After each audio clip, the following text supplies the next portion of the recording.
সোনা রেডি হও রেডি হও খাওয়ার চ্যালেঞ্জ করব না তো আমি জিতে গেছি তো আমার পানিশমেন্ট বলে কিছু আর এত বড় একটা রোল দু কামড়ে শেষ হইলো। তো আজকে ভিডিওর ভয়েস ওভারটা আমি দিতে চলেছি আর ভিডিওটা এডিটও আমি করেছি, জানি না কেমন খিচুড়ি ঘাটার মতো ভিডিওটা হবে। তো আজকে একটু টেনশনে ছিলাম, বৃষ্টিও টেনশনে ছিল, আমি খুব টেনশনে ছিলাম অর্ককে নিয়ে। কারণ কি আমি অর্ককে নিয়ে আমরা দুজন মিলে ডাক্তার দেখাতে গেছিলাম, ওর একটু প্রবলেম হচ্ছিল, তো সেটার জন্য একটু ডাক্তারের কাছে গেছিলাম। কাল রাত থেকেই আমাদের দুটো মানুষের একদম ঘুম নেই, সেই জন্য সকালে উঠে প্রথমে নার্সিংহোম চলে গেছিলাম ডাক্তার দেখাতে।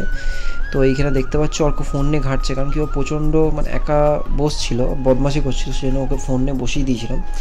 আর এই যে বৃষ্টি দেখছো, ঘুম পেয়ে গেছো, ঠিক করে খেয়েও যায়নি ও টাইম মতো করে, টেনশনে। আমি তো একদম রেডি হয়ে চান টান করে চলে গেছিলাম হসপিটাল। তো এইখানে আমি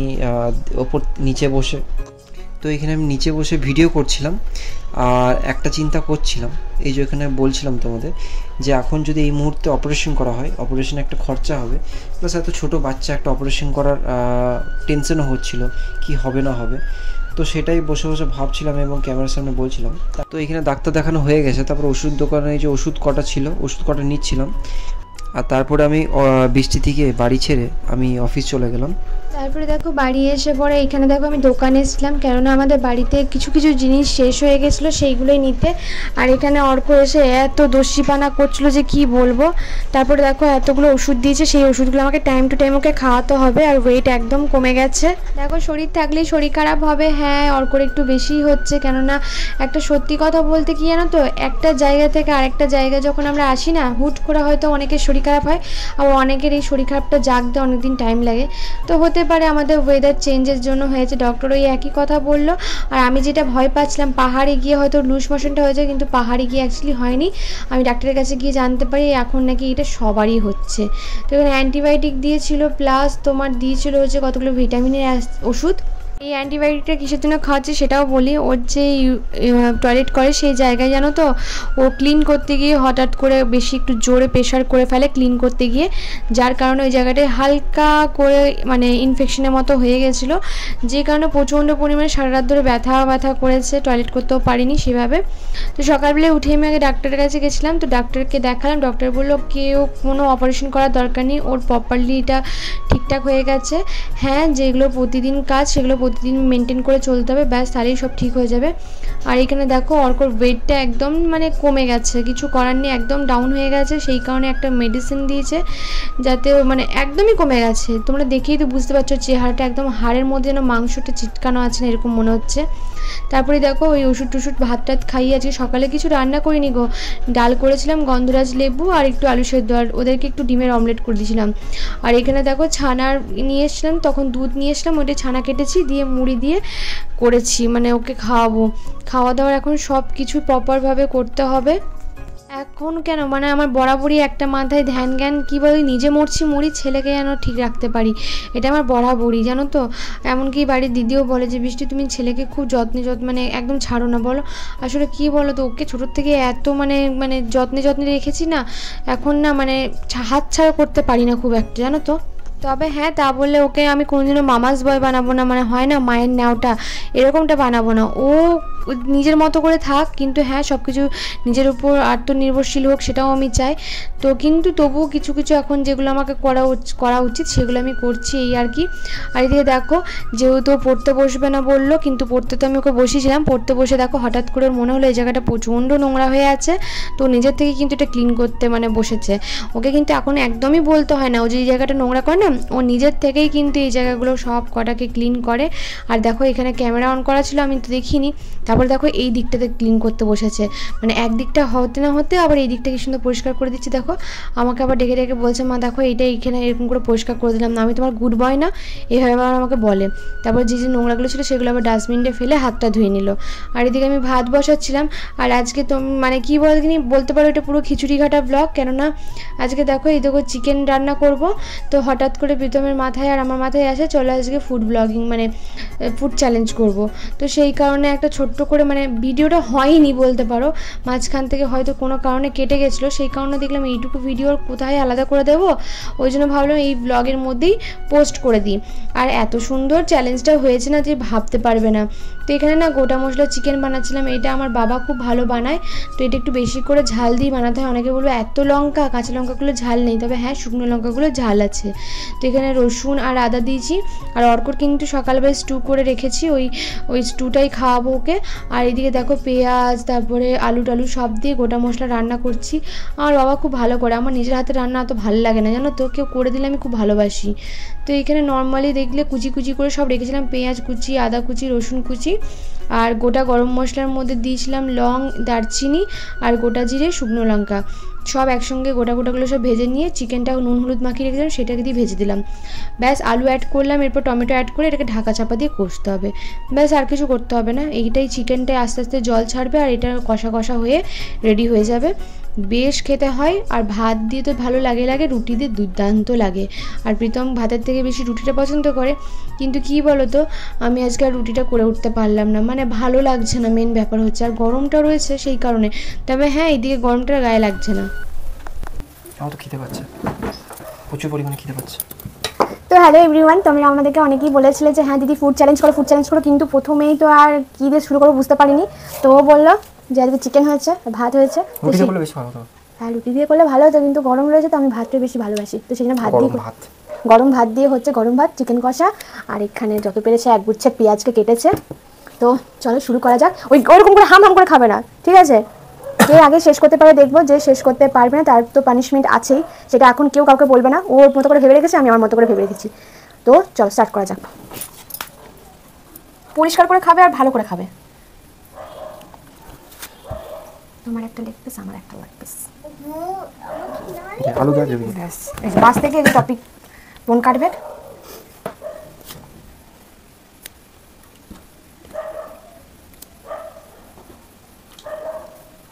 লঙ্কা আমাকে দিয়ে দেবে। কত লঙ্কা দিয়েছিস রে? তুমি তো বলেছিলে ঝাল ঝাল খাবো, না খাও। নে শুরু করবো। দাঁড়াও ওইসব হবে না। আলু দেবার না নিলে নিয়ে নেবো। এখান থেকে যে যা নেবে নিয়ে নেবে। দাঁড়াও আমি একটা ফেভারিট পিস নিয়ে নিচ্ছি, যে পিসটা নিয়ে আমাদের প্রায় টাইমে মারামারি লেগে যায়। পাচ্ছি না কেন ওর খুঁজে দিস না এটা? না এটা বাসি, তাই দিই।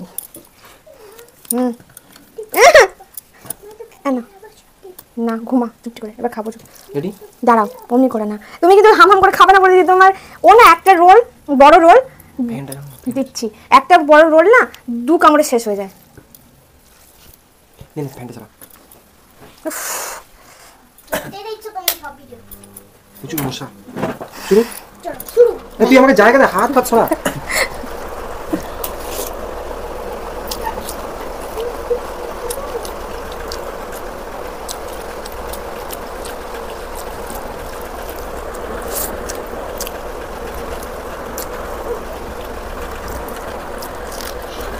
এই চিকেনটা রুটিতে বেশি ভালো লাগবে।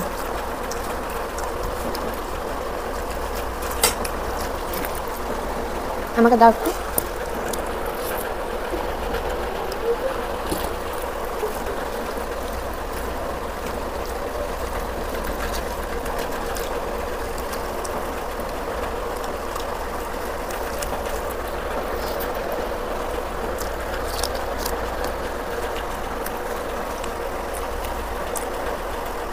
হায় ভগবান, তোমার ভাত কম দিয়েছো। আস্তে আস্তে খাও না।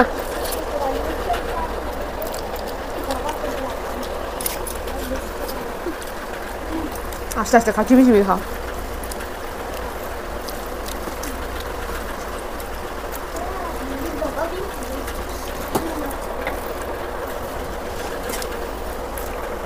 চিবি চিবি খাও না।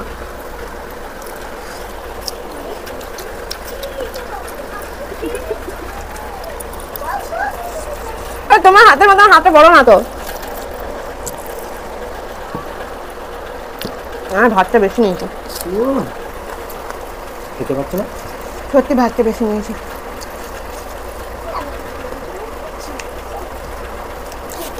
এই দাঁড়াও না, ঠিক আছে আস্তে আস্তে খাও, কোনো পানিশমেন্ট নেই। সব আছে।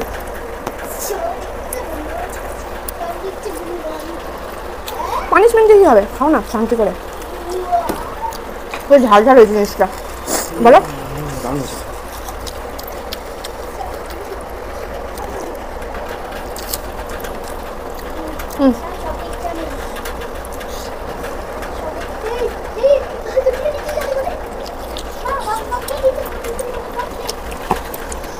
আরে দাঁড়াও না, বেটার লাগ নেক্সট না দাঁড়াও, তাই মাংসটা খাই দিও।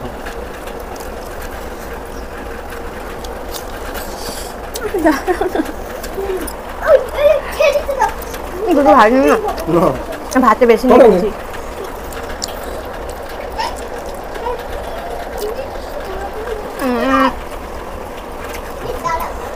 তোমাকে বললাম না একটু আস্তে আস্তে খাও। আস্তে আস্তে খাচ্ছি তো। না এটা আস্তে আস্তে খাও না।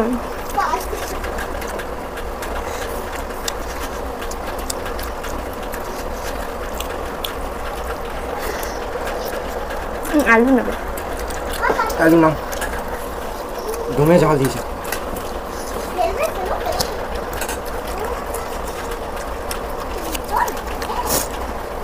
তুমি তো বলছো ঝাল ঝাল করে করতে।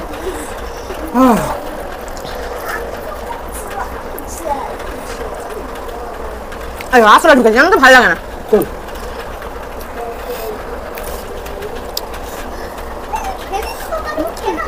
আমি ঘরে না, আরে ওইভাবে থালা তুলে খায় কে?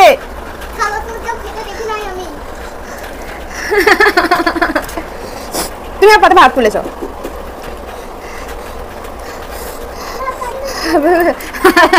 খাও না, আরে আস্তে খাও, খাবারটা কোথাও চলে যাচ্ছে না। আমি বলছি না ভদ্রভাবে খেয়ে, তুমি অভদ্রের মতো খেয়েছো, তুমি যেত না।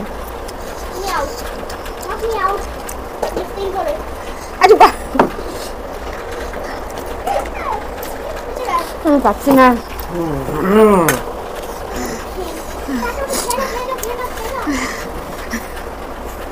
ঠিকঠাক ঠিকঠাক দেখো, ঝাল লাগছে। ঠিকঠাক, হ্যাঁ ঠিকঠাক।